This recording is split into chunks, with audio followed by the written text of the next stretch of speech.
Vice Chair of the Board, and welcome to the steamy Little Point Shelter House for the July 22nd meeting. Thank you for coming out this morning. I know it's hot, and we'll move the meeting along as quickly as we can so we don't all melt.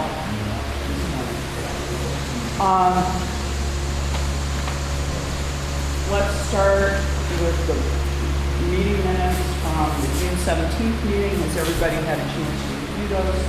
Move for approval of the June 17th board meeting minutes. Second. Yeah. Laura beat me. That's what we do. It's been moved and seconded. Those in favor say aye. Aye. Those opposed, same sign. Motion carried. Sign forward the treasurer's report and turn to Mike Blackwell, our treasurer. Is he ready? No. You want to come back? No, I'm good. Okay, the month of June, we had revenue of 207,297. That's partially due to the spring installment of Brown County and Monroe County property taxes.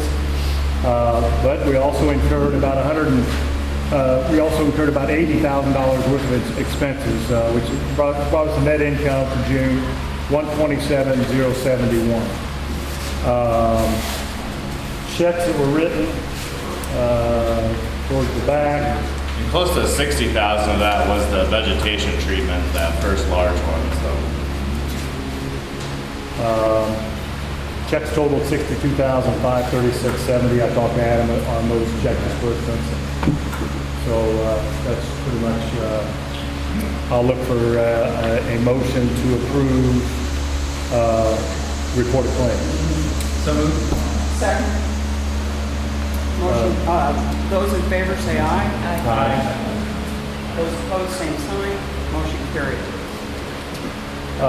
It's the second reading of our 2018 proposed budget discussion. As I said last month, the levy is going to stay the same at $250,000. Thank you. Really not a whole lot of changes. The board's still discussing on job description for an operations supervisor and possibly a part-time administrative assistant. Those are still in discussions, and really that's about all I have for the 2018 budget. And under this proposed budget too, I did go ahead and put the changes in here for when we pass it to move from consulting and other services to sediment management. So we broadened up that category, so that's reflected in this version of resolution. Very good. Other discussion or questions on the budget?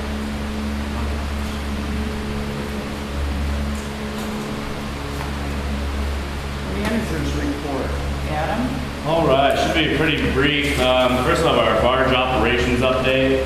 We are in the Chitwood now. We've rounded the corner at Herndon's house.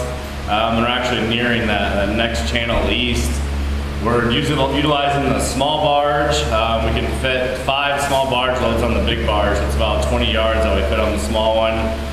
So we can fill up the large guy and then truck that over to the disposal site instead of just going every time at 20 yards. It actually seems to be working pretty well. The new crew's been out there a lot. I'm really happy with the new crew. Their enthusiasm, they like playing on the equipment. It's nice to get some new blood in there and a little bit of energy. So far, we've moved, as of yesterday, 2,800 yards. 1,000 of that is out of the actual channels in Chitwood. 1,400 of that was coming around Little Africa from the creek. We're worried early on that we'd have to dig all the way up, but after we got a couple hundred yards around that tip, it opened right up and we were able to take the big barge up to the channels. So that's going really good. 400 of that is from Eidolon that we did really early on in the season just to finish up that. So we will be continuing to work in there. The small barge has actually been working really good, and we're real happy with that case rental, the machine on there. So if we ever look into purchasing one or renting one, we've been real happy with that and the company that we're getting it from. So that is where we are on the barge operations. We'll be continuing to work. We do still have about 400 hours left, so we got close to 2/3 of the hours left.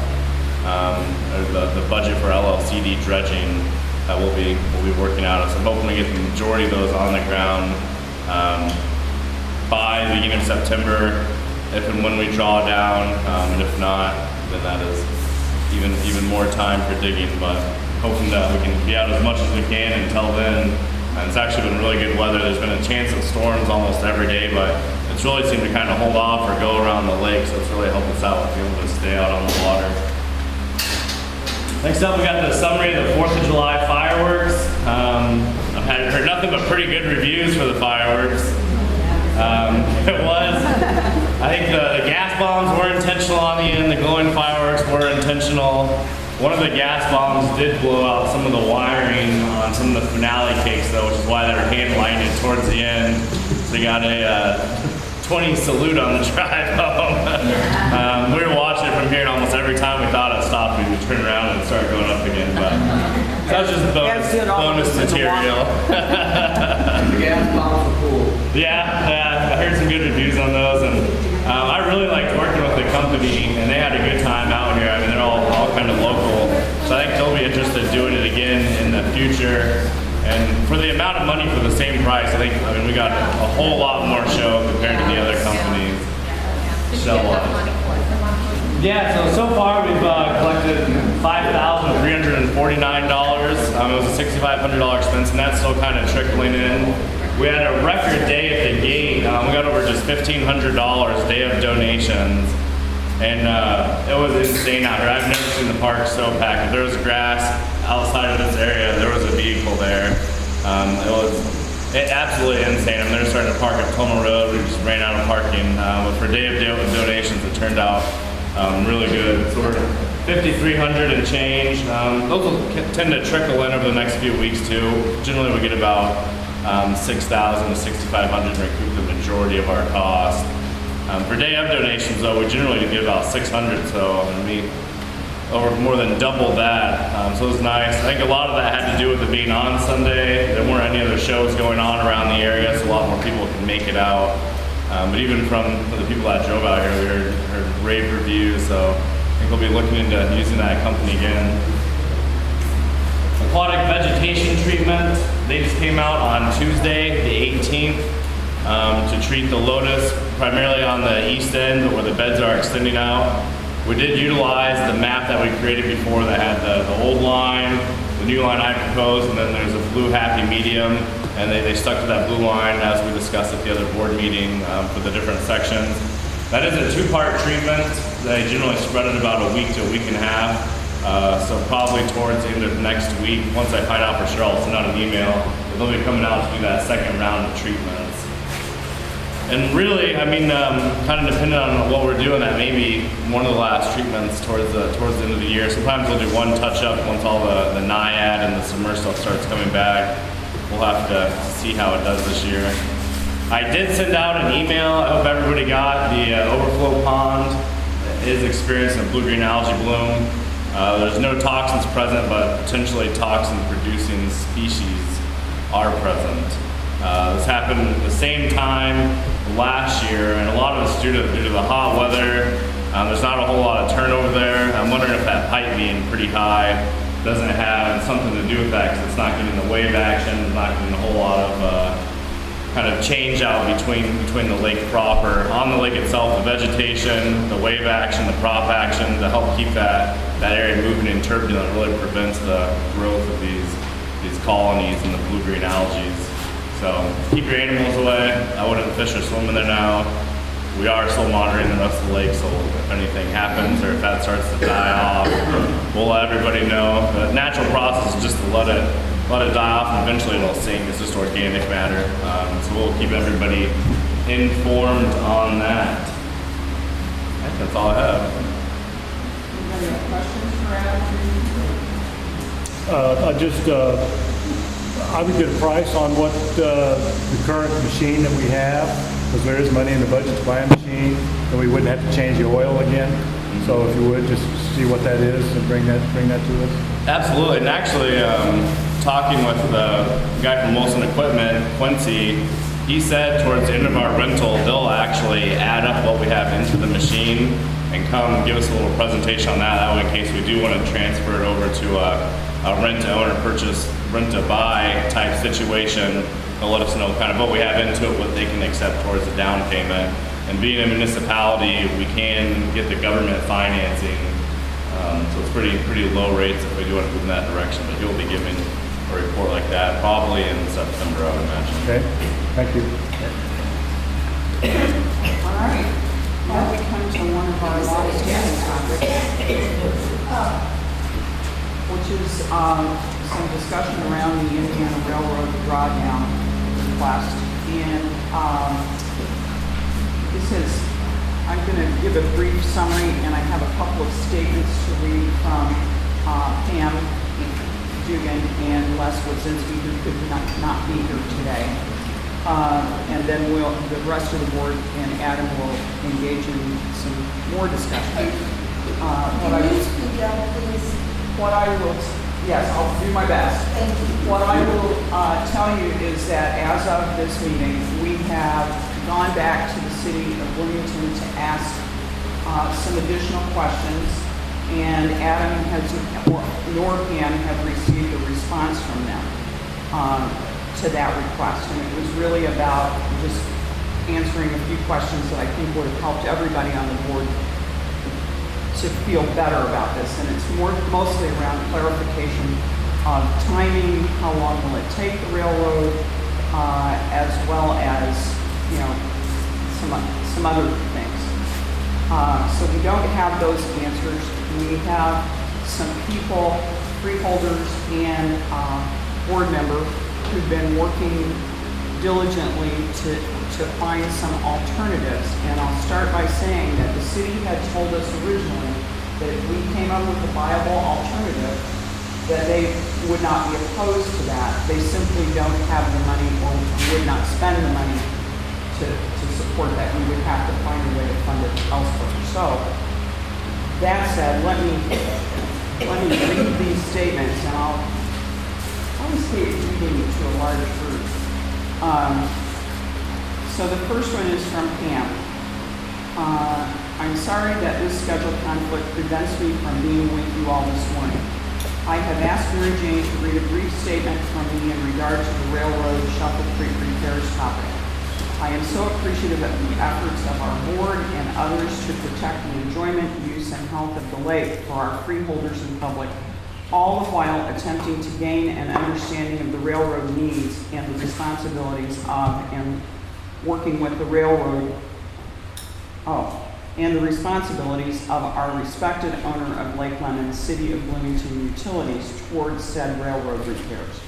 I am grateful to the CBU for meeting with us and working with the railroad early last spring to delay the 2-foot drawdown of the lake reportedly needed to achieve the repairs until after Labor Day, instead of at the beginning of the boating season. Even with our best efforts, there remain unanswered questions and, of course, discontent with the potential loss of full fall boating time, dredging opportunity, and impacts on economics and lake health. I believe that we have made a valiant effort to work through this issue, and it is time for your board to vote today on our position as to the work schedule before us.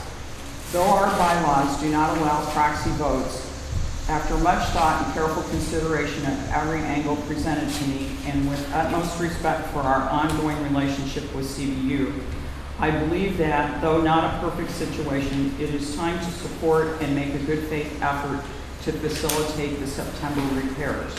I am hopeful that we will be back to normal cool in time to enjoy the beautiful fall foliage that is ours at Lake Lemon, as well as resuming dredging, dock work, boat removal, etc. as needed. Thanks for listening, and thanks again to all who have contributed to this effort.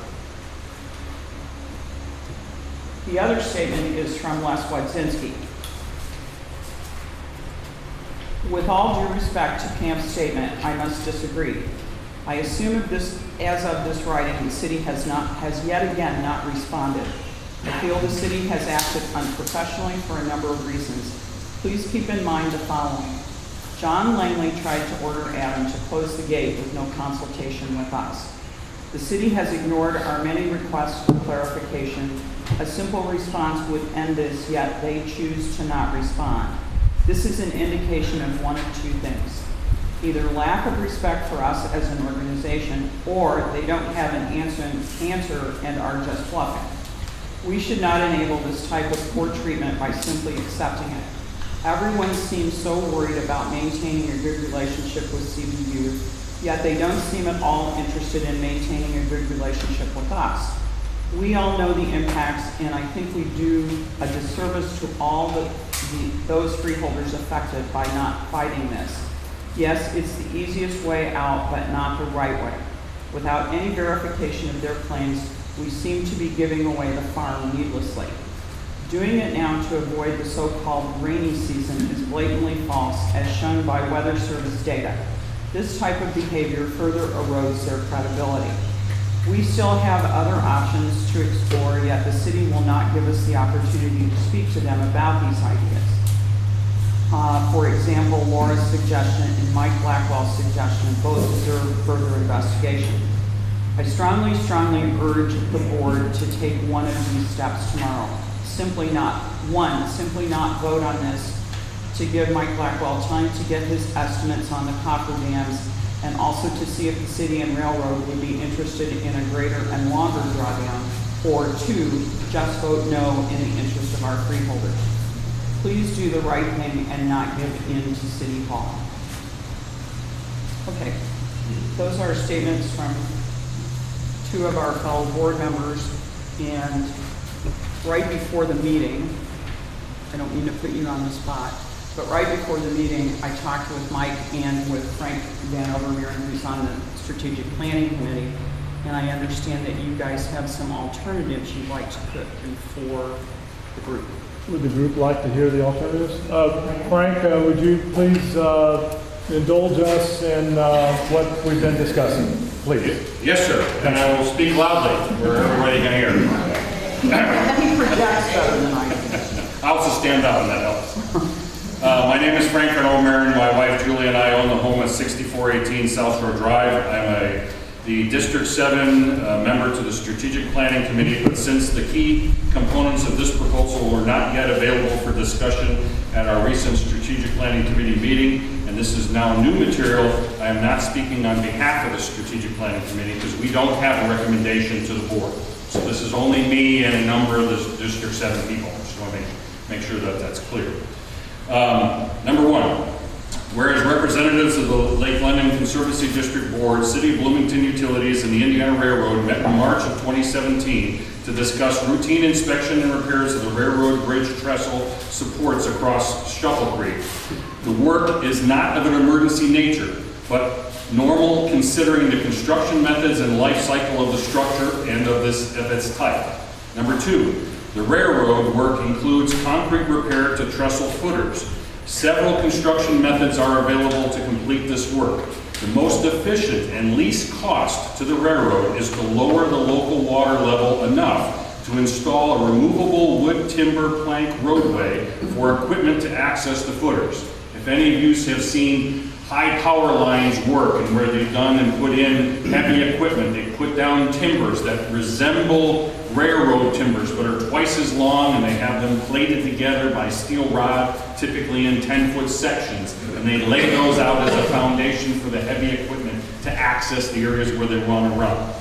Several construction methods are available to do this. Small temporary coffer dams would then be built around each footer. Small pumps, typically 2-inch in diameter and size, would be used to dewater the insides of each area so that the concrete repair work could be conducted. So there are a variety of different methods for this to be done, but essentially the railroad has gone back and asked us to lower the water level down enough so they can go in and access the trestle pieces. That's an important point. So, all along the way, the legal requirements between the Indiana Railroad and the City of Bloomington Utilities, and between the City of Bloomington Utilities and the Lake London Conservancy District, have been debated highly by the board. I've been shared with a number of that pieces of communication, and they've researched a number of different things. It can be debated depending upon who reads what documents, how a particular line, phrase, or paragraph is interpreted.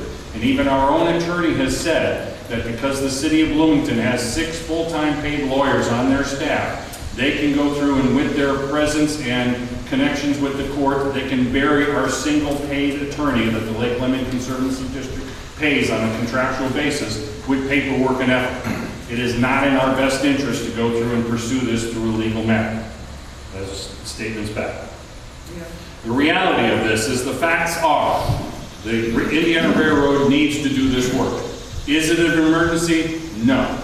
But they still need to do this work. It is no different than any of us repairing our own cars as they age or repairing our own houses as they age.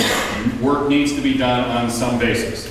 Second piece, as Mary Jane pointed out, the Conservancy District has a great interest in this. The City of Bloomington does not necessarily have a dog in this show, but they are contractually required to between the agreements that they inherited through the Corps of Engineers on the ownership of this lake with the Indiana Railroad. So they're stuck in the middle, but they have no funding for this, nor do they want to participate in this. So that leaves us then to other considerations that we have. So in considerations of all these things, we look at the recreation of the lake. Based upon weather conditions, the swimming season will end in mid-September, typically. Most general boating will end mid-October. Fishing is a year-round activity and is affected by access to the water and ice conditions. An early drawdown of the lake will end most of the swimming and most general boating, and will certainly be affected by a no-wake zone for the entire lake that our engineers have recommended to us if we draw down the lake. We would essentially make it so any boating on any place in the lake would be a no-lake zone, no-wake zone arrangement because of the erosion effects that would have on it. Second piece, financially, an early drawdown of the lake will end the swimming and general boating season and substantially impact fishing. Our seasonal fees will go to zero with the drawdown starts in the early September, and the Lake Lemon Conservancy District will lose revenue. Adam has done research regarding this and identified that we normally generate about $7,500 post-Labor Day to the end of the season through permits, fees, and other registrations. We would lose that income by doing an early drawdown. Our one remaining marina will lose revenue for the season. Our primary boat service people and dock service people that normally service our lake will not be able to support the needs of the lake in a compressed year-end season. Realistically, it takes a 2-month, 8-week type of season for them to go through and do all the boat removals, all the dock removals, all the modifications at the end of the season. Yes, other firms at higher prices will be able to come into our lake to step in and fill the demand, but the primary firms will lose revenue. The net loss of that revenue will hurt those firms. A shortened recreational season will affect the reputation of the lake, reducing future revenue by all freeholders and potentially our property values. A question's been raised. Will the Lake Lemon Conservancy District, if they go through and reduce the season as elected and go through and draw down the lake, will all of seasonal boat permit holders be getting a partial refund on that? And if so, that would be a further reduction in our demands of what we have within our budgetary end. So additional impacts that we look forward and here, unfortunately, we have is addressed. There's been comments regarding we haven't had a large public outcry. Well, the reality is the public outside of our freeholders have not known what's going on. I've had contact by Carol Krugler from the Bloomington Herald Times. She has inquired regarding what is the actions going on. She is familiar with the contract document, or I should say the legal document that's come from the CBU attorneys to us. And she will be contacting me for a conference call at 9 a.m. on Monday. She'll be contacting Adam to discuss going through what is the issues regarding boat permitting and park operations as effective whatever the board decides to do today. She'll be contacting Mr. Blackwell next week to address what we decide today is going to affect the dredging operations. Because one of the aspects of this is once we start to draw down, not only will the marina have to remove their barge regarding boat access and those kind of things, but our dredging operations will come to a halt. So she'll be contacting him, and she'll be contacting somebody from the Conservancy Board, be it you in Pam's absence, or Pam, to address that. She has also commented to me that she will be separately contacting the CBU and the Indiana Railroad to get their opinions on that. Their intent is to write some kind of article next week. Unfortunately, it's too late to have already some public outcry to this meeting, but nonetheless, there is something going on the outside. As we roll forward into other things, The group has gone through and collected a number of pieces of information regarding additional options. Yes, there are additional options. Unfortunately, we didn't have this information for the Strategic Planning Committee. We can, as different operations, either go through and plate the culvert or go through create coffer bank dams or sandbag dams around the culvert to isolate Shuffle Creek from the rest of the lake. Yes, there's pumping operations that can be done to de-water the Shuffle Creek area to meet the requirements that the Indiana Railroad has requested to go through and draw down that level by a level of approximately 2 feet. Those can be done. Our original projection cost estimates were a cost of $25,000 to $40,000 to accomplish all those things.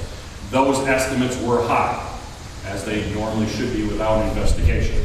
The reality is we have found that to go through and build a coffer dams arrangements, we are looking at a material cost of about $3,000, an installation cost for about $2,000, a pumping cost for a 2-month duration for a single pump, variable speed, can pump about 2,400 gallons a minute, can run full throttle for 24 hours before refueling the 75-gallon diesel tank, with an alarm system on it that has 2 cellular connection points that can send a signal to one of us if the pump fails, and go through and send signal information to a McAllister pump representative. It has a float system so it can regulate to turn on and off and increase its speed, decrease its speed, all those kind of things. We can rent that for a cost of approximately $6,000 a month. And that includes a 2-week intermittent service cost, those kind of things. So we're looking at a net cost for that piece of $12,000. Package all those things together. Material cost of 3, installation of 2, pumping cost of 12, some diesel fuel and some other things. We're looking at a net cost of $20,000 as an alternate to do this project. So now we come down to my proposal to this board for consideration. It's a 3-part piece. Part 1, first we approach the Indiana Railroad and say, hey, we will, as what's called in the industry, propose to do a $20,000 project cost share. And we will partner with you, Lake Lemon Conservancy District, with the Indiana Railroad. And you, then, the Indiana Railroad, go through and create the system to block off Shuffle Creek. Whatever all those methods are, whatever timeline you want to start that meets your needs, and to eliminate your risk, because your original commitments to us or discussions with us was a 30-day window, and they don't realistically know how long it's going to take until they begin their investigation work, which can't start until they de-water the area and bring in heavy equipment. You take control of that entire project. We kick in $20,000, you do all the work, you start when you want, you do what work you need to do, and you end when you want, and it doesn't affect our lake. We don't have to draw down the entire lake. We propose that to them, and hopefully they accept. If they don't, part 2, we take on the project ourselves.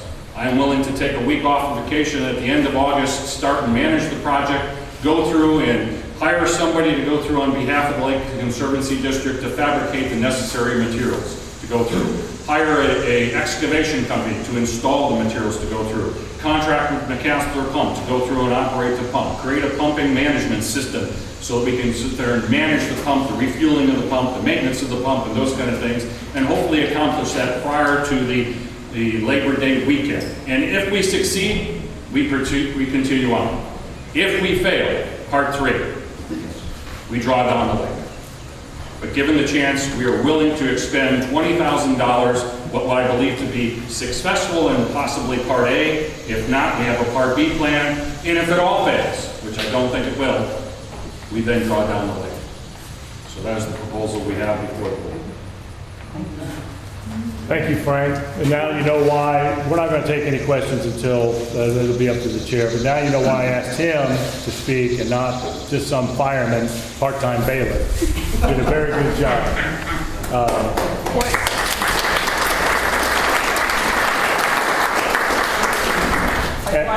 I would like to have some discussion with the board now and questions, comments.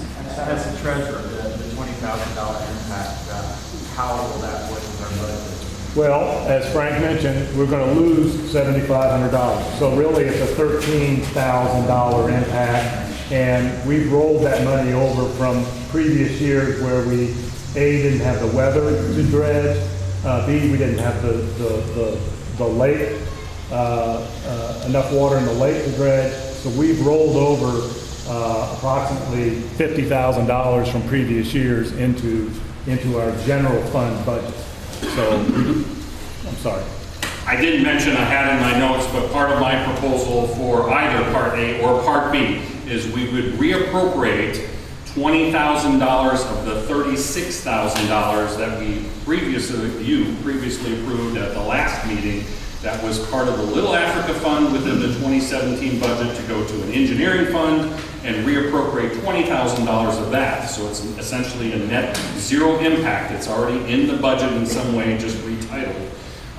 To go through and use the $20,000 for that, and we would just only have $16,000 for engineering within the 2017 budget.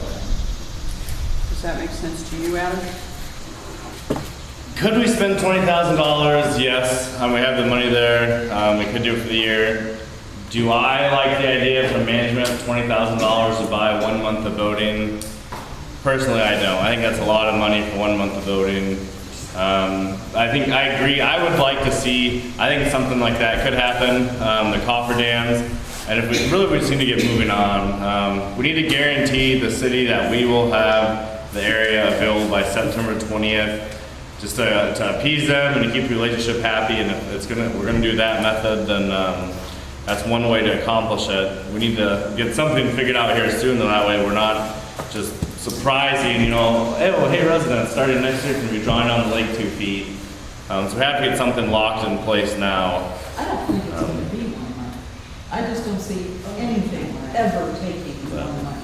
We're going to lose at least 1 month. We're going to lose, the voting, but then we've got the dock and we've got, the marina. I mean, there's just other things that are being affected other than the voting. It's not the thing. As Adam I've never said, seen a I'm sorry, government do Susan. anything. Well, as Adam said in his management report, we could continue dredging. Right. And we are on a good task right now. We've made the turn. We're going to go up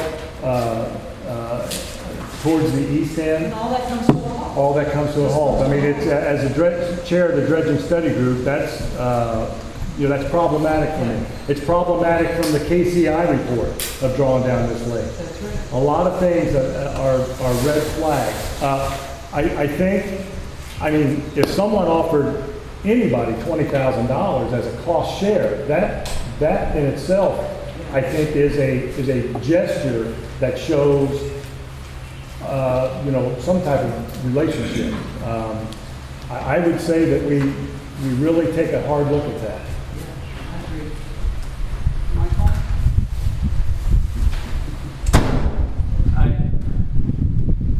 Obviously, this information is just getting, so, throughout the process, I've said that I'm open to any new information that comes. I'm one that I believe, based on the advice that we received from our own attorney, that we have a legal obligation, based on the request made from the city, and I think it's not really a request, it's a directive, to provide the appropriate conditions on the dates that makes it announced, by the time we start to work. So I think we have an obligation to make a commitment that we will honor that directive for that request. I remain open to alternative ideas. I'm not sure that I have enough information to say yes, I'm 100% support expending $20,000, but I'm willing to say yes, we'll make a commitment to the city that will provide the appropriate conditions. If that provides sufficient time for us to do additional work, I'm open to that. I think that we have to have a hard cap as to how much time we're willing to give that, because like Adam said, if it ultimately results in a drawdown, we need to provide the freeholders the opportunity to make whatever appropriations they have. Absolutely, and I've been in conversation with people this week who said, well, you can't wait until Labor Day to tell people that you're drawing down the lake, which I think we all knew we could not do that. I guess I agree in principle that, if the city said that if we came up with a viable alternative and a way to fund it, that they would be in favor of it. Have they said that? They said it in the spring. Okay. Did they not, Adam? The city essentially said, we can use any method that we want, but they're not gonna take on the expenditure. They just wanna draw it down for free. Now, we did receive an attorney letter where they were talking about the pumping aspect. Well, they didn't necessarily think that was feasible, but the coffer Because dams. they wouldn't give us their pumps. Right. Their pumps couldn't do the work. Right. They didn't say we couldn't pump. Yeah. They said they wouldn't come. Right. Yeah, they said that would require the permitting issue too, which there's not enough time to get permits for that. But as far as the coffer dams, that could work. If we're gonna spend the $20,000, I mean, it's a year to do it.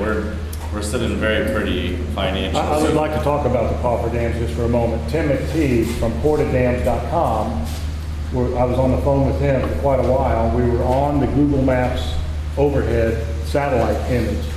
And he himself, who has set these dams up in all over the world, he said, irregardless if you lower that lake, Copper's railroad structures will need a porta dam. No matter what, because the way Shuffle Creek comes down and circles around the lower part of the trestles, he goes, they're gonna need a coffer dam anyway. They're gonna have to do it anyway. They're gonna need to do it anyway. So I believe that, as a good faith gesture, that we at least approach them and say, would you take this as a good faith gesture? Do we have to say to the CBU that we're gonna offer the railroad $20,000, and what if they say, well, that's not, you're not doing anything, are we gonna have their permission to do that? We'll have to contact them. I mean, if we are gonna propose to do this, I would say that we do something like in the first 2 weeks of August. If we do not have, this will give us time to talk to the railroad, talk to the city, see if they want to partner up. But if by like the second week of August, if nothing's in place, well, then we need to kind of default back to what we're gonna do. Because I would say if the first or second week, if we know that we're gonna be able to do the coffer dam, so that gives us about a month notice to the freeholders. But I think we do need to have a drop dead date, that way we're not all of a sudden it's September 1st. I would agree with Well, now we think we have a viable effort, or we don't, and it's too late. One last thing on the CBU attorney letter. There was an out at the very last paragraph of the CBU attorney letter, and there is no liability. The only liability that I see is what we're coming up with. We're coming up with solutions to the project. Right. There was, he said, unless the LLCD wants to take on, this would be us taking on this liability, this cost sharing. So, One of the things with the alternatives that have been proposed, has there been any investigation as to any permitting requirements and any timeframes for that? Two parts to that. The first is the railroad has an excellent permitting system. They have much more greater authority as a utility than we do, and have greater power under emergency considerations to do that. So another advantage to just let them do it. Part of the permitting process that when I've contacted the state is it really comes down to the clarification on what work we're doing and how we're doing it. Their biggest concern, which the process is 30 days to ensure the timeline, is are we blocking the water flow? The answer is no. It needs to be carefully written that we are altering the water flow and we're pumping the normal volume and rain flow volumes over a coffer dam or whatever kind of system we end up with through a pumping system. But we would arrange it so that an emergency overflow availability would be there. So if we, as an example, this coffer, the culvert is an oval. It is approximately 16 feet wide. It is 8 foot tall. The pool pond level is at 6. We would build something at approximately the 7 foot level, leaving a foot of clearance to go over it, not only for the hoses to pump the hose to pump over it, but as an overflow. So we wouldn't be flooding the South Shore Drive. So as long as we just accurately and technically describe that in the right way and they can see that if we have an emergency overflow condition, the approval process is a lot easier. I'm sure glad they're Laura, do you have any comments or questions? I agree with Adam. We need to move forward on this. To stall and keep putting it off for another month, nothing's going to change.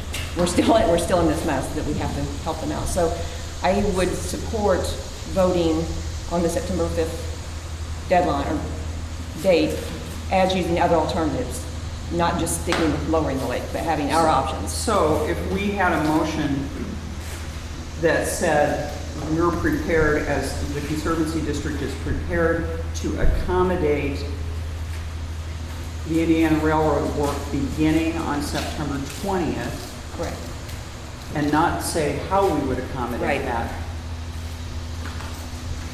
could we all be in agreement on Well, that? we could say a drawdown or other viable Or options. another alternative? Right. I would word it this way, if I may, that I am in agreement with the September 5th drawdown date after item number 1 is introduced to the railroad and the CBU, and item number 2 is introduced to the railroad and the CBU. As Frank stated, if we fail on those 2 items, we draw down the lake on September 5th. Okay.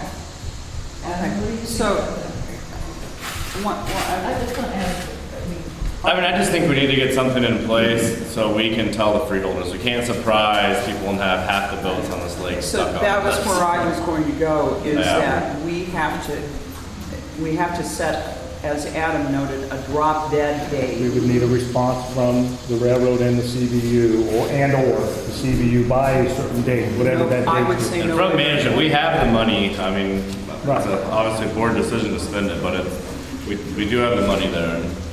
This is, So we might actually have to have a special board meeting to approve that expenditure. Yeah, what we would need to do is, say we set the date to have everything in line, like the end of the second week in August. Well, then if we have the alternative, have the cost, the railroad says yes, then we would have a special meeting to go ahead and approve that. So we gotta leave time for that. Essentially that can happen pretty quick, it's a 48-hour notice.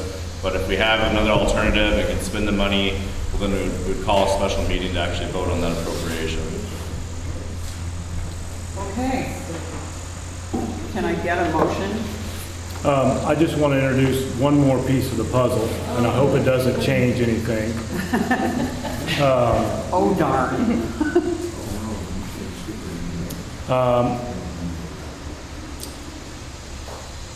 The Bean Blossom Creek Railroad Bridge that is not covered under the Indiana Railroad Agreement is also in disrepair. I have pictures that I could share with the board, but I think that these are some of the things that they were not being upfront about as lowering the lake. And so it's just one of those other alternatives that if we get turned down by item 1 or item 2, then I would have to guess that it would be because of the Bean Blossom Creek Bridge. And I can share these pictures with you later, but that's the last possible piece of that puzzle. But if you want a motion, Well, maybe we'll cross that bridge. when we come to But I think that's information. Yeah, I would like a motion. oh, I'm sorry. One additional piece of information for the board, Mr. Blackwell and I took the initiative to fund KCI at a conference call that Mr. Blackwell participated in now 2 weeks ago with Joe Pfeiffer. And we spent 1 hour and 15 minutes of his time talking about this drawdown and the options and the negative impacts of sediment movement and all those kind of things. That's where the recommendation from him came down, that you, the board, would make a resolution, if we have to draw it down, that the entire lake would be a no-wake zone. Otherwise, we're severely hampering all the perimeter of everywhere in the lake, with especially the southern and eastern ends of the lake, because of the wave action. It'll already be horrible just by the natural waves caused by wind on the south and east ends, but anywhere else by boating will be horrible. But a number of other things he also addressed. But to that point, he commented that reality is that any sediment management plan proposed by any consultant that we end up hiring, realistically, we would, in a strategic plan, be looking at some point in the future, potentially the 2018-19 winter season, we would be substantially drawing down the lake. We would be aggressively applying riprap around a number of areas around the lake, anticipating that. We would be putting in silt management screening around areas where we would be draining down the lake and expose sediment to go through and try to keep it where it is now versus moving around. That would be an opportunity for us to be very public with everybody else that we share around the lake, for them to do dock work, for them to do other kinds of work around their area, including the Indiana Railroad, to where they have any kind of other aspects that would be affected by us drawing down the lake. That would be an opportune time for them to schedule normal inspection and service work for their lake, under a case where we'd be drawing the lake down maybe 5 or 6 feet.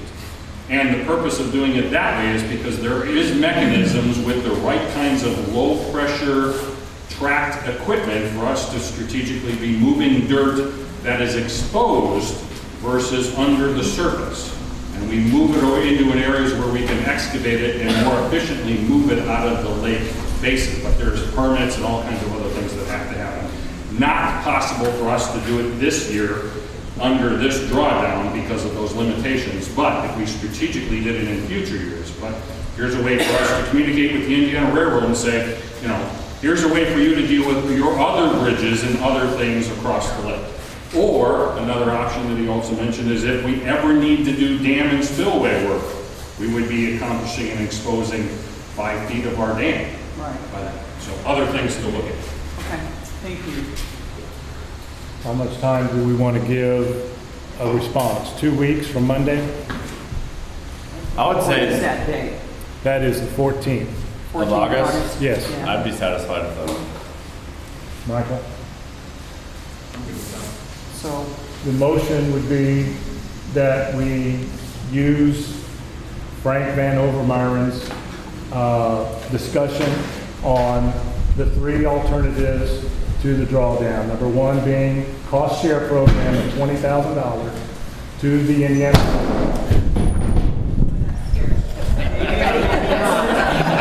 You sure you want to go against them? I guess that was Is this a sign? well, no, we'll don't see enough. Angry? Option number 2, that we take on the work. Frank has offered to manage that type of work at the last week of August 2017. Or number 3, if both of those suggestions are turned down by the Indiana Railroad and or the CBU, then we draw the lake down starting September 5th. We would need a response from them by August 14th. That's a motion. I second. all in favor, say aye. Aye. Can we have some public comment on this before we vote, please? I think that's a good idea. And what would you like to say? I'd like to say that September drawdown in any way, shape, or form is totally unacceptable. It cannot be told. October, maybe. Laura, if I pull my boat out on Labor Day, are you gonna be there Tuesday morning to get my boat lift out? I won't be, I don't earn the barge. Right. What am I supposed to do with my thousands of dollars of boat lifts and stuff that's sitting there in the lake? You can't guarantee the lake will come back up before winter. Well, and the lake isn't going to go down 2 feet on the 5th. So, If the lake goes down a foot, she can't get to my shore. 2 inches a day, but we understand, and that this is why this is such. I'm losing my favorite month of the year. I think you're singing from the same sheet of music that everybody else has been singing from. that's absolutely right. What's with the September? Make it October. What? Well, and this is why we have been debating this over and over and over again. The issue, I think, and Michael did a very good job explaining in a letter, that it's the relationship that we're having with the CBU, and I think this is what, then they have not responded. This is like, it's a little bit like you live in an apartment and your landlord says, I need you to do something so that I can fix my building or fix something in your apartment. And you say, no, I'm not letting you in. So we're, If it's an emergency, you have to let them in. If they say, I want to come in and paint the walls, I get to say when that happens. okay, and unfortunately, we already did that. They wanted to paint the walls in the spring and we said no. And we, in principle, I guess, I guess this is how they would probably characterize it. We agreed then to this after Labor Day. We And tried to move it as far back as we could. We tried to move it. They used the excuse that the railroad needs all this time to get it They done. can't for even, the full that's the other size. problem, is they're not even telling you how much time they need. You lower it down to September. I'm an engineer, I've worked on projects with corporations, I know how it works. You come in here, you say, okay, we need to see what it is. It's like, oh wow, 50 years it's been sitting here, we gotta do a lot of work. Now it's not a month-long project, it's a Well, and that's- 3-month-long project. And that's why we're hopeful that one of these alternatives will be acceptable. I got one more thing to say. This has been, I don't know how many hours that Frank and I have put into this, or anybody else that I've put appreciate into all that. Hang on one second. The bottom line is, and this is what everybody's afraid of, I'm not afraid of it. Les said it in an email, are you afraid? No, I'm not afraid. The fear is they pull our lease. What happens if they pull our lease? Well, let me tell you what happens. They don't get the tax money for at least 6 months. We're still a government entity. We will still collect taxes in November. We will probably collect taxes again next spring because we are a government entity. But sometime down the road, they'll get a judge. If they are who I think they are, they haven't been responsive. It's been incredulous. I mean, it's been the most frustrating thing that I've ever dealt with in 32 years of firefighting and 30 years of law enforcement. I've never seen any government entity treat us this way, ever. You know, I just would like somebody to say, because I told you so, like a former chief used to say. You're going to do it because I told you so. Well, okay, that's an answer. I'm not even getting that. That's the fear. You know, will they pull our lease? I don't know. I'm not so worried about them pulling the lease. I don't think that's going to happen. What I think we do need to worry about is in the future, moving forward with large projects, when we get into that, we may need land. We need them to co-sign, join on a project. One of the all alternatives, but we may need them in the future. And I think just telling that we'll have the date, and we've had 22 years of quiet, what was in the lease? Unhindered enjoyment. We've had 22 years and they're asking us to give up 1 month of essentially of voting in 22 years to do a project. I don't want the drawdown. I prefer we do the alternative methods as well. But Adam, I think we need to tell them that, yes, we'll be. they have not been responsive. Even if we wanted to do a land share, or a project share, or anything in the future, they've showed their hand. Well, on this particular issue, and I think one of the other things that we've all been looking at and studying is the agreement between the railroad and the CBU. And we don't know, as a conservancy board, we don't know what's on the other side of their issue with the railroad. So that's the piece that's an unknown here.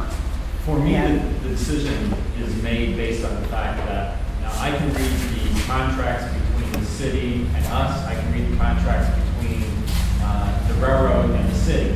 And one's a document created in the 50s, the other one obviously in the 90s. There's some vagueness in them, but we had our attorney review it, and our attorney's opinion was that there is a contractual obligation between the city and the railroad, and our attorney's opinion was there is a contractual obligation between us and the city. And it was their opinion, and it's an opinion. I mean, nothing in legal is 100% guaranteed. Anyone that says so is foolish. But when an attorney says that it is our probable opinion that you have no case if this goes to litigation, I mean, I've got to protect the interest, my vote, just a single vote. I want to protect the interest, the big picture interest of this conservancy district and not waste money on a frivolous case that we have a high probability of losing, and further detrimenting what is currently not a very cooperative relationship with CBU, but is guaranteed to make it even more adverse. And I would rather make a decision that, quite frankly, is not one that I want to make, but one that has a better chance of ensuring the long-term sustainability of this district, as opposed to saving one voting system and the hardships that it causes to everyone. We also decided in September, because the rain tends to peter out in early fall. So if we get it done in September, they'll get it done. If we start pushing it back till October and November, now we're getting into a rainy season. So September was also chosen for that purpose. And I honestly feel that if we accommodate this September timeframe, no matter how we do it, that we then have a card in our pocket that we can use as we need to go back to the CBU for other things in the future. And working with the Strategic Planning Committee, I think it is likely that we're going to need to look at financing for different kinds of things that we're going to be recommending to the board in the future. And the lease is pretty clear that we need to have the city's approval, their consent to incur any kind of major indebtedness. Well, Laura, are you taking your barge off the water to lower it? Is that what you're doing? John said he probably will. So that means I gotta get my quote before there, then, if I want you to do it. No, that means that there's always an option, he can put it back in. I mean, it can always go back in if we have the water. You don't know when the water is mentioned. So really, to be on the safe side, I have to get it pulled out before then. Spencer, do you have anything else right now? Okay. I'm going to ask that you come up and tell us who you are. Gail, if you want to speak, just get in line. That way we know who My wants to name's speak. Chris Vancouver. We just bought a house not too far from here 3 months ago. I can tell you just from what I've heard in this meeting that I work with the government agencies a lot in what I do. I do a lot of consulting. Giving them a 2-week time frame, you're not going to get a response. I mean, you can talk about August 14th, you're not going to get a response from them. And to say we have a card to play, you have no cards to play. We're from the position of weakness. They're from the position of strength. I think you kind of got to get to the point where this plan sounds great to me.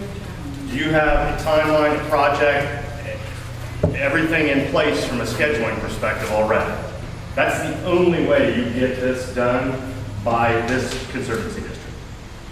Because if you go back and here's A and B and have no people scheduled, ready to come out, here's when it's going to be done and all that, I don't see, you're just looking at option C right now, which is the drawdown. And to me and my family, it's not that big a deal. My concern is that they say it's a 30-day time frame from the time they get it drained, and then it's next spring. Or later. It's because of the fact that they didn't get it done, oh, we had bad weather. Well, then this $20,000 you give them is a drop in the bucket, because they get another $6,000 of expense from the time that, say, October rolls around till March. That's an extra $36,000 they're going to spend. They're not going to do it when they get you to drain that spillway for free. That's just my 2 cents on the whole thing. Thank you. I have one question from what Sue said, it's something I don't understand. Are we not wanting it to go October 20th instead of September 20th? We didn't have a choice. If you had a choice, Yeah. would you? Yeah, but Okay. we don't, but they set the parameters for this, and no matter how hard. We have we gone back try, and asked for a later They date. will not move from that date. They won't. We have asked. The city has told the railroad they will be able to start on the 20th. Yeah. We've got no leverage. I still have a little hope of one leverage. I have done this since 1969. I've been working on grassroots changing of government. And I have seen it change. I have worked with the county and I have worked with the city as a little person coming up grassroots. Now, I saw you guys vote for a barge because the Brown County people are loud and they get things done. So I know the city council and I have worked with the city council. And they are the somewhere in this line. And they listen and the squeaky wheel that gets the... I agree with you in that grassroots can make a difference. However, the only reason that this didn't happen in the spring, we tried the grassroots efforts. We were talking, there were a number of people in this room and throughout the Did you go district. directly to the city council meeting and directly talk to Steve Boland and Susan Sandberg? No, we talked to the mayor. I know, so But- I'm saying that's higher up, I'm saying grassroots. But the reality is, the only thing that stopped this lake from being lowered in the spring is IU. They didn't care about anything. Well, first of all, how many of you here are residents of the city of Bloomington? I have property. How many of you are registered to vote as a city of Bloomington resident? So there's a few. City council members don't care about anyone that can't vote for them. I work for them. I have gotten things changed, they do care. And if you go, and you can go to the county council and the city council. You go on this beach right here, it's city people coming out to use our lake. It's city people putting their boats in, there's a lot of care. I think that, And I would say if we get some publicity, which it sounds like we're about to, that the public opinion may have some impact here. But I don't think we're going to solve that. I think if we get 10 or 15 people, Brown County people to come and speak like they did so loudly for the barge, no one knows about it. But if you get the county council, everybody at the county council meeting has a right to vote for the talk for 3 minutes. If we got 10 of the Brown County. All right, well, there is a motion on the table still. Well, let's have, thank you, Gail, I do appreciate it. A quick comment on this gentleman's comment. The whole point is to keep it out of the government and go directly between us and the railroad. That's what the negotiation is it not? I mean, if they accept the plan, it's the railroad accepting the plan, not the CB. Then Right? we would- And so the idea is that keeps the government out, and that it could happen quickly. By the 14th. The reason that I put the CBU in there, that was the last official document we received was from the CBU attorney. So I would say we would respond to him and the railroad, letting him know that that's our response. So So the motion on the table is from Blackwell to 1, approach the railroad and notify the CBU of a potential up to $20,000 cost share. 2, if they will not accept the cost share, to look into doing it and managing it ourselves. And then 3, if there's no feasible alternative, either through the cost sharing or through managing the project ourselves, we implement the drawdown on the 6th. correct. And you would contact them Monday, August 14th. you would contact them Monday, the 20, This Monday. Yeah. Yes. right, thank you, this Monday. And we need a decision. We by would need a August response by the 14th. Just a point of clarification on that, if they don't respond, do we just build our coffer dam and say, you've got access, there you go? Well, that's a very fair question.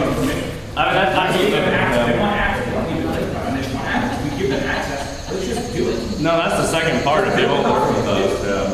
If they won't work with us, the second part is we just do it. I mean, that's the second part. Okay, we would need further discussion about that because They said this they'll is, take stuff. we would be going on to technically, I think, railroad property. Conservancy district goes all the way to the trustees. Okay, well, Yeah, why give them the third option? We don't have to. I mean, all we can do is float it, right? I mean, we Right. give them those 2 options, and if they torpedo it, then we're back to square one. But at least, I think, I like that. We keep that third option. You give somebody 3 options, they're gonna take the easiest way out. Blizzard aren't giving them, it's not 3 options to them, it was a 3-step process. Why you bring it up? Because they're not gonna cost share. You know what, you don't know if they don't want to participate, we'll do it Yeah. this way, that's the other option. Yeah. So remove the September 5th date, remove option 3. You say yes? Michael? If we can, I mean, I think the obligation, can we have, I think, to me, as long as we are meeting the obligation, which is to provide the conditions for the repairs. see, and that's why I think the motion should be simpler. Okay, I think just it 2 should be options. no, I think it's that we make a motion that we are prepared to accommodate the start of the work for the railroad on September 20th. Yes. And then maybe we need a second motion about, proceeding with Option 1 and option 2. option 1 and option 2. Okay. All right, how do we scrap a motion? Well, I'll Amend amend it. it. It's never been seconded, so yeah. But can amend it.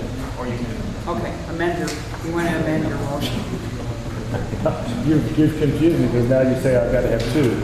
So, I don't know that we You have a need a suggestion? motion. why don't, if both of you agree to withdraw your motions, you will make motion one? a second, and then we can make one new motion that says that we Okay, agree. before you say that, let's withdraw our motions.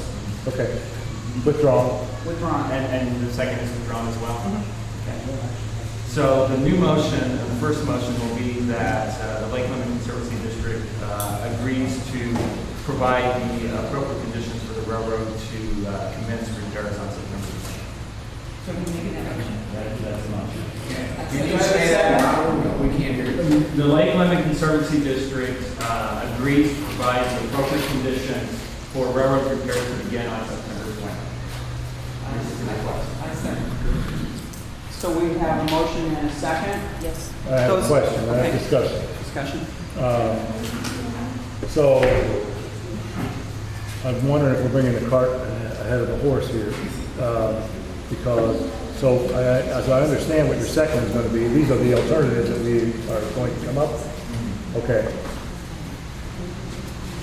We don't even need a second motion with the alternatives. I mean, this gives us, we're gonna provide that date, so we just hit the ground and go talk to railroad and see what they can do. I mean, Okay. it's well within I our. mean, I think if we want to have explicit consent, is to authorize. I would like there's something to be in that motion that just describes alternatives. I would say, and authorize Adam and representative of the board to pursue. Alternatives that were discussed in the In the in the meeting. meeting. All right. Okay. Any further discussion?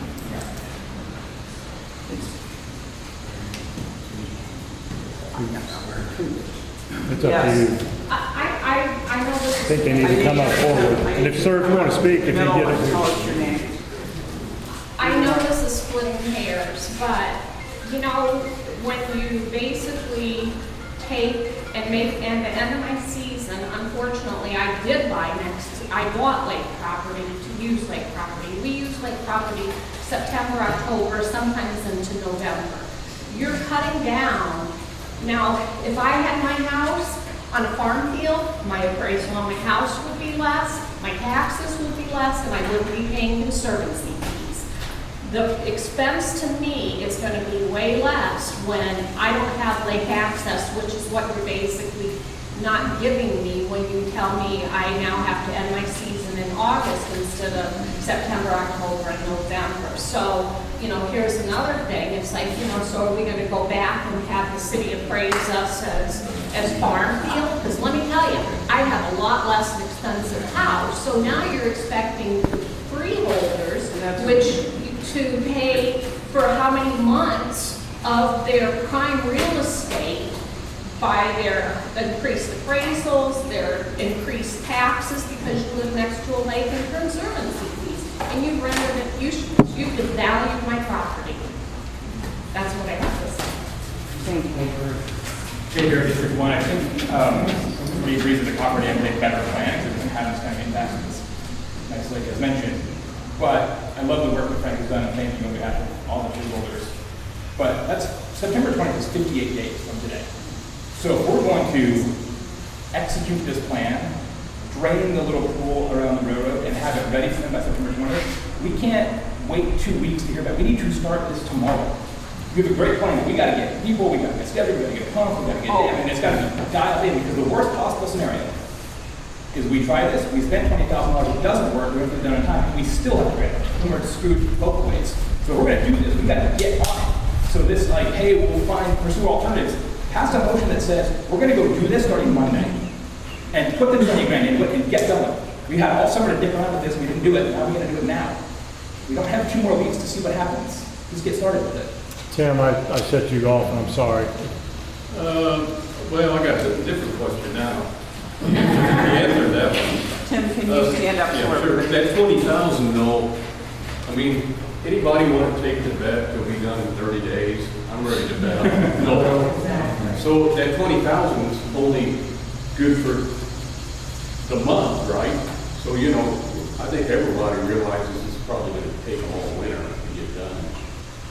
So we kind of need to think about that a little bit too. I mean, if they agree with 20,000 is all we gotta pay, and that's good, but like you were saying, that was, we give them the 20,000, they do the rest. We do the 20,000, because we just gotta keep giving more money for this, through the rest of the winter. Two parts to answer that question, two parts. There was an original request letter from the railroad to you, the board. It had a 30-day duration that they were requesting to draw down. So, I don't know what would happen after 30 days, or realistically after the first 7 days, once they did their investigative work, once they got, we dewatered it in some manner, they got access to it, they did their inspection work, they may come back and say, this is gonna take us 68 days to do it, not counting weather delays. Reality though is the agreement that they originally did, the letter agreement the railroad originally sent to the board was a 30-day duration of drawing it down. Right. So we could put in our option B, we will draw down for 30 days or 40 days, whatever it is, and then it's your cost, Mr. Railroad, to continue the pumping system, which is a net cost of $6,000 per month.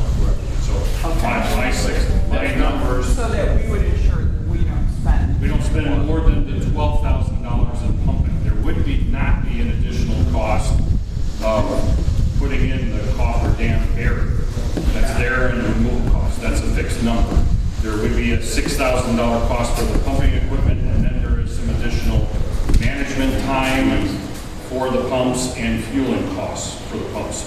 So you're looking at a fixed number of $6,000 and possibly another $1,000 a month. But we could contractually push that back to the railroad if they came back with, it's not gonna work as a 30-day process.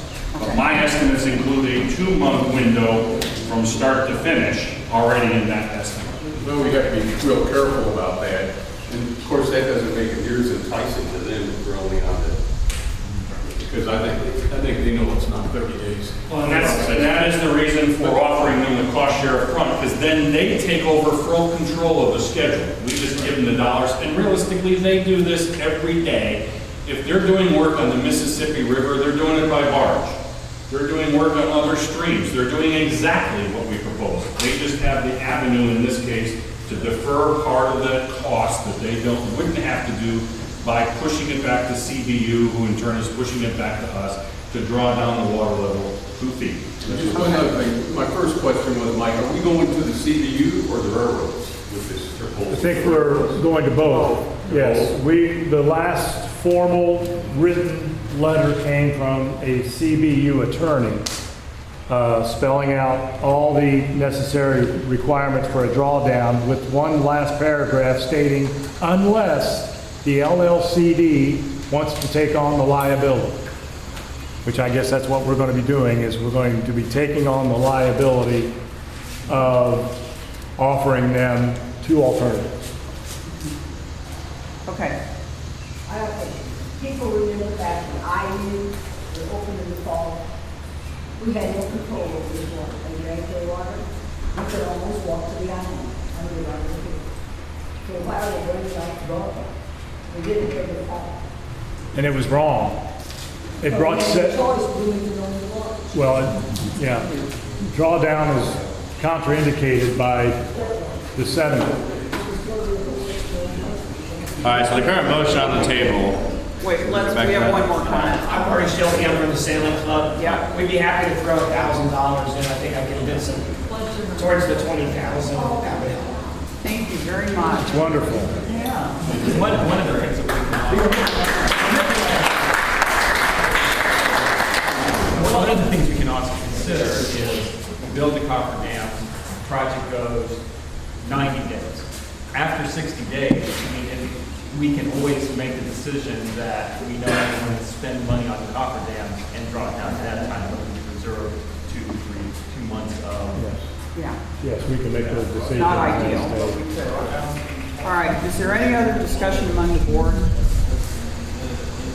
Okay, we have a motion, it has been seconded. All those in favor say aye. Aye. Those opposed, same sign. Motion carried. Thank you. Okay. All right. Strategic Planning Committee update. The committee met a week ago yesterday, and we spent a great deal of our time talking about different ideas around funding, which we spent a great deal of time talking about funding this morning.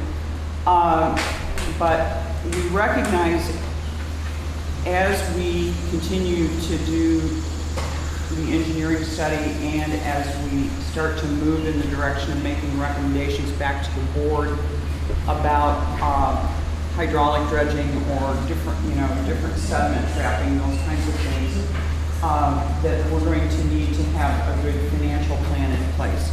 And Malcolm McClure actually went and visited the Indiana Bond Bank and got some information on their programs for issuing bonds, and I was impressed in the committee with the reasonableness of interest rates that might be available.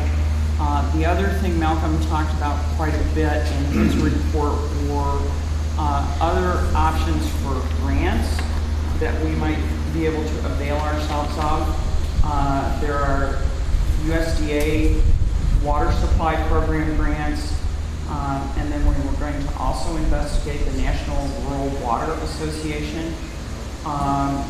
So we're beginning to explore some of those alternatives so that when we get to a point that we actually have recommendations on what needs to be done, we would also have a recommendation about how we might fund it for the board.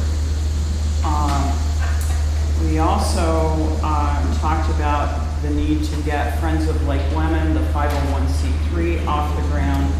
And since Susan Snyder-Salmon wasn't able to attend the meeting, we didn't get that. But I did have a phone call with her yesterday, and she has just come through another eye surgery and has been a little out of commission to do that. But she told me that she has been in touch with the Indiana Secretary of State's office because the holdup was that they lost the attorney and in connection to the attorney to help her finish the document. And it is her plan to have this completed during the month of August. So she went to the Indiana Secretary of State's office to get some other legal opinion. And I also told her that there were documents that Angela Parker's firm had drawn up for us and that we would dig those out to see if they might be helpful. And there were some other things that we talked about, but given that it's 100 degrees in this room, those were the major things we did in the meeting. And our next meeting will be on August 11th at 3:30 in the office. So, at the office. Now we come to public comment. Is there anybody else who has anything they'd like to say at this point? Spencer, step up and talk. I voiced my opinion on the railroad, but I do appreciate all the hard work that everybody's done to make it understandable and try to do what you can. Thank you. Thank you.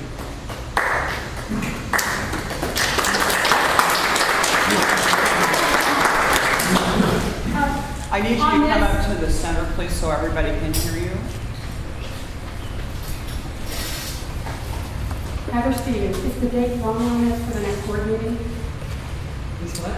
It You said is. August 19th and you said August 11th. No, August 11th. That's the strategic is the planning next, committee meeting. Strategic planning committee Okay. meeting. So the meeting is on 19th? Yes. Yeah, the board meeting. The board meeting. Geez, I thought it was actually the fourth Thursday. So, yes. Hi, Jay Winkelbach, District 1. A couple of signs were left from the last board meeting, so I brought them in. I hadn't even picked up them. So whoever was gracious enough to put them out, must have forgotten our side of the lake. So which side are you? Yeah. So off of Shallow Road, two signs. So anyway, and in light of all the other discussion, the things I have to say are pretty silly, but number one, how much police protection do we get on the lake? Okay. Well, let's go back to the strategic planning committee meeting, because that was one of the other things that we discussed. And it has, our police patrol, our lake patrol has dwindled, and it is due in part to the fact that the IU Police Department personnel have been pressed into service by the Bloomington Police Department because of the homeless problem in Bloomington. So we are thin right now. We discussed some alternatives and are going to get something in place. Well, the reason I say is the 4th of July weekend was a disaster waiting to happen. With people driving at high speeds, all hours after sunset. It was really kind of risky out there. And I see this almost every holiday weekend, and I don't know why at least we can't get some presence out there on holiday weekends when we have so many people out there. And The CEOs were out this year. Who? On the 4th of July. Conservation Or officer. conservation officer. And then just one other, I have a question. Is there any kind of a noise ordinance on this lake? Because recently there have become more prevalent boats with extremely loud speakers that you can hear literally across the lake. Fireworks going off until 12:30 at night. I'm really ticked off about That too, but the boat, I mean, that's part of the lake, the fireworks are property too. I know that, but there should be, again, an ordinance where people, respect. There may be a county ordinance. I don't know. 10 o'clock. 10 o'clock? Yeah. Noise ordinance. Is there one? Yes. County. I just County? found the zoning about it. Okay. Graham County. Oh. No, they're Graham County. Said the fireworks. So it's your fault. It's on South Shore, it's probably me. So Okay, anyway, this is to be addressed by the Strategic Planning Commission, at least address the noise ordinance, especially with the loud music coming. Thank you. Thank you. Yes. I want to talk a little bit about the lotus. We attack the lotus on the east end with a fervor every year, and somewhat successful. We get to kill so many acres. I realize some people think it's actually beneficial, and I'm sure those are the people in canoes that are cutting some flowers and selling them at the farmer's market for $3. But anyway, That's another money maker. they were doing it. Wish they'd take more because they're one of those seed heads. You know what they do. But anyway, we're getting more loads up the lake.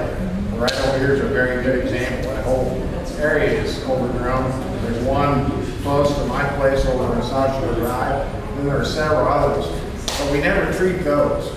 And I've talked to Adam about it. And we don't necessarily agree on what should be done, but I think rather than just concentrating all our resources on the east end down there, which is about that deep where the lotus is, maybe that deep, we ought to be spending some money trying to prevent them from migrating up the lake into other areas.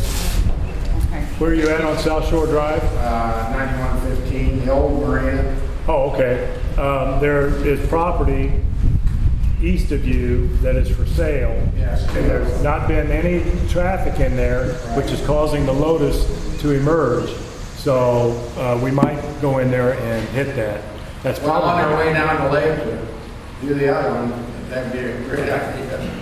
Because I noticed it when I'm coming out, that the two properties that are for sale, you've got a tremendous amount of lotus in there. Yes. From One of those, fake channels where they try to cut off for all wave action by building those little rip-rap things out into the lakes. Yes. That one's totally full.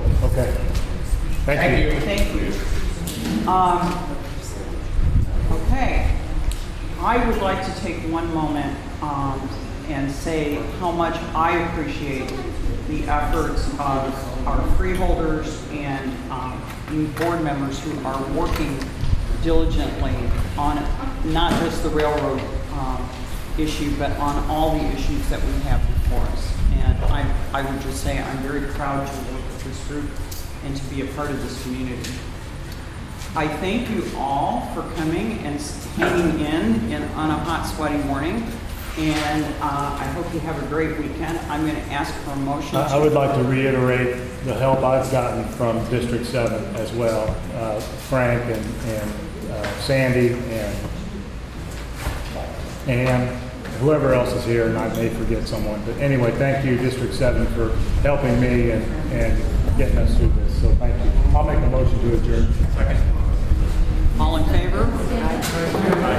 Meeting adjourned. I'm sorry? I can't hear you. He wants to say something. Oh, I'm sorry. Well, he didn't come up in the beginning. Honestly, I think that it would be better, first of all, I'm Dave Seastrom, my wife Becky and I have shapeovers at 7888 South Shore Drive. I probably, from information coming from this meeting, it would probably be better for me to come to each meeting and address this issue. Though we've been documenting the tremendous increase in rate of siltation, logging, we've been documenting